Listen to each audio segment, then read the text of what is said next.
মা হুয়ার রূহ, মুহাম্মদ আমাদেরকে বলে শোনাও রূহ কারে বলে, কেমন করে আসে, কেমন করে যায়, এ ব্যাপারে কি জানো বলো।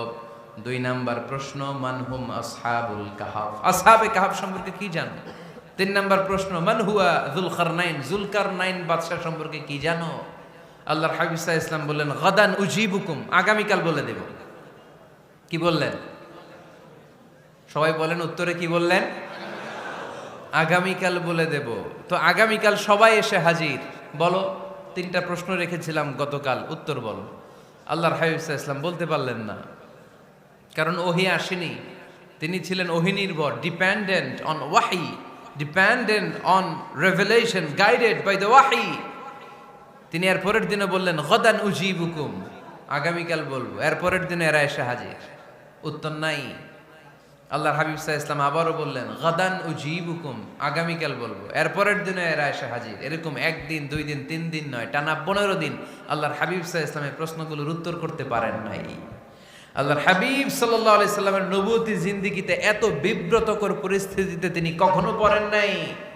ইহুদিরা প্রতিদিন এসে হট্টগোল করে আর মক্কায় রটনা ছড়ায়, দেখো এই লোকটা যদি সত্যিই নবী হতো তাহলে তো উত্তর করতে পারতো, ঠিক কি না?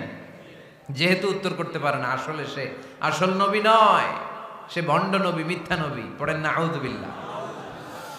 15 দিন পর আল্লাহ আয়াত নাযিল করলেন, ওয়ালা তাকুলান্না লিশাইইন ইন্নী ফাইলুন যালিকা গাদা ইল্লা আইয়াশা আল্লাহ।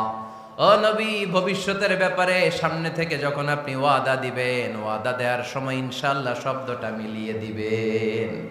সুবহানাল্লাহ পড়েন। আল্লাহর হাবিব সাল্লাল্লাহু আলাইহি সাল্লামকে শিখানোর মধ্য দিয়ে গোটা উম্মাহকে আল্লাহ শিখাইয়ে দিলেন যে ভবিষ্যতের কমিটমেন্ট যখন দিব, প্রমিস যখন দিব, প্রমিস দেওয়ার সময় কি বলবো? কি বলবো? আল্লাহর হাবিব সাল্লাল্লাহু আলাইহি সাল্লাম ইনশাআল্লাহ বলতে ভুলে গিয়েছিলেন। এজন্য 15 দিন, টানা 15 দিন ওহী আসে নাই। আল্লাহর হাবিব সাল্লাল্লাহু আলাইহি সাল্লাম একবার মসজিদে নববীতে ঢুকলেন, ঢুকেই দেখলেন সাহাবারা কথা বলছে। এক সাহাবী বললেন, আমার কাছে তো সবচেয়ে অবাক লাগে যে আল্লাহ তাআলা সর্বপ্রথম যে মানুষকে বানালেন ওনার নাম কি?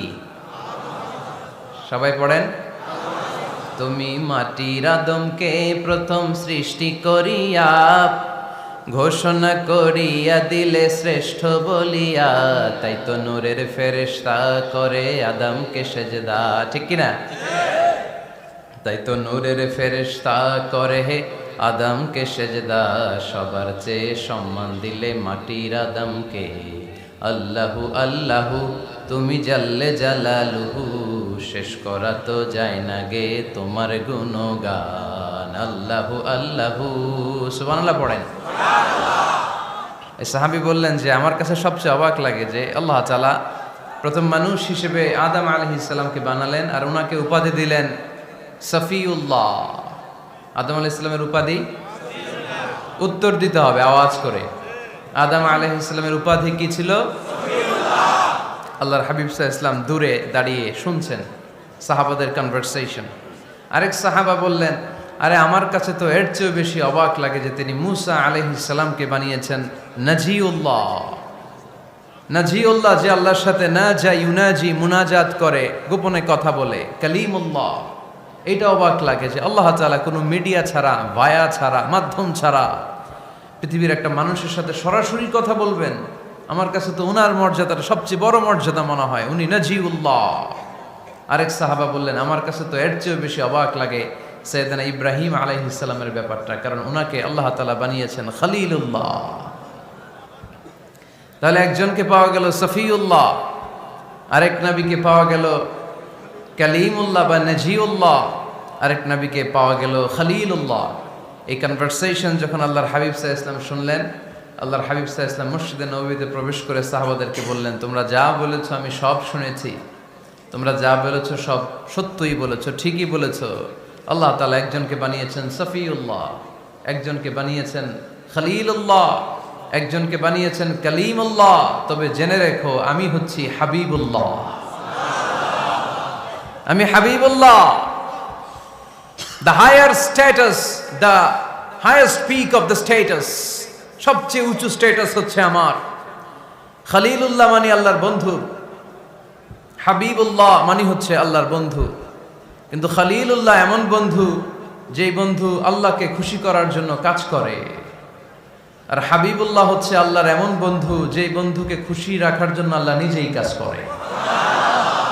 আল্লাহর হাবিব সাল্লাল্লাহু আলাইহি ওয়াসাল্লাম ছিলেন হাবিবুল্লাহ। চিল্লায় বলেন তিনি কি ছিলেন? হাবিবুল্লাহ। এত মর্যাদা, এত সম্মান, এত স্ট্যাটাস গোটা বিশ্বের দ্বিতীয় কারো আছে? আল্লাহর হাবিব সাল্লাল্লাহু আলাইহি ওয়াসাল্লামের নুরানি চেহারার মতো চেহারা পৃথিবীর অন্য কারো আছে?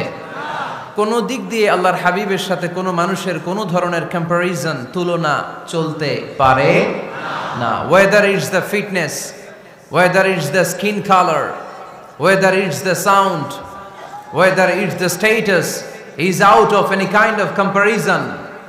তিনি সব ধরনের তুলনার ঊর্ধ্বে।